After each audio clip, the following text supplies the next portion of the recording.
नमस्कार मित्रांनो, मी किशोर कुमार श्रीधर दीक्षित ज्योतिषी आज आपल्या समोर ज्ञानेश्वर महाराज यांच्या ज्ञानेश्वरी या अतिशय अशा छान ग्रंथातली एक ओवी निरूपणासाठी घेतलेली आहे।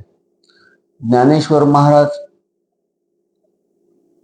जीवन जगताना फक्त 21 वर्ष जगले, पण 21 वर्षात त्यांनी 21,000 वर्ष जगण्यासाठी जे लोक कार्य करतात ते त्यांनी केलेलं आहे।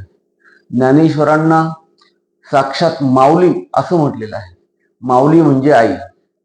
प्रत्येक व्यक्तीच्या घरी देवाला जाता येत नाही, म्हणून आईची निर्मिती होते अशी देवाने व्यवस्था केलेली आहे आणि म्हणून आईप्रमाणेच ज्ञानेश्वरांना माऊलीची उपमा देत ज्ञानेश्वर माऊली असे म्हणतात। त्यांच्या जीवनामध्ये जितके पण वर्ष ते जगले त्याचा 1-2 वर्षाचा काळ जर सोडला तर बाकीच्या सगळ्या वर्षांमध्ये अतिशय कठीण आणि वाईट प्रसंगांना त्या तिन्ही भावंड आणि एका बहिणीला त्यांना सामोरं जावं लागलं। आईवरती वडिलांवरती त्यावेळच्या परिस्थितीनुसार त्या लोकांनी अन्याय केला आणि त्यांच्या आयुष्यामध्ये प्रचंड मोठी वादळी निर्माण झाली आणि त्यांच्या आईवडिलांना देहांत प्रायश्चित्ताची शिक्षा घ्यायला सांगितली आणि त्यावेळेचे ते इतके सृजनशील आणि सात्विक दाम्पत्य होते तर त्यांनी ती घेतली देखील। असो, विषय तसा लांबवला तर खूप लांबण्यासारखा आहे, पण आपण आता त्या निरूपणाकडे, त्या ओवीच्या निरूपणाकडे आपण आता वळूया। ज्ञानेश्वर महाराज म्हणतात, जे का रंजले गांजले त्याशी म्हणे जो आपुले, तोची साधू ओळखावा देव तेथेची जाणावा। त्याचं निरूपण जर सांगायचं झालं तर संत ज्ञानेश्वर महाराज या ओवीत खऱ्या साधत्वाची आणि देवत्वाची व्याख्या करतात। या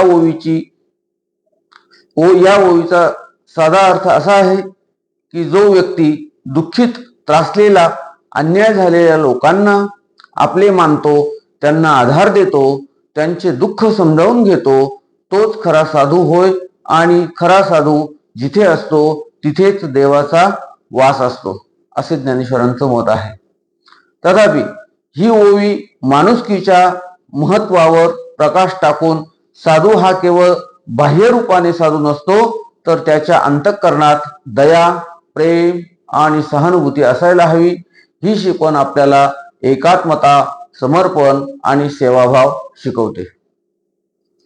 संत ज्ञानेश्वरांनी यामध्ये सांगितले आहे की खरे अध्यात्म केवळ पूजा अर्चा किंवा विधी पुरते मर्यादित नाही तर इतरांच्या दुःखात सहभाग घेऊन हेच खरे धर्म आहे।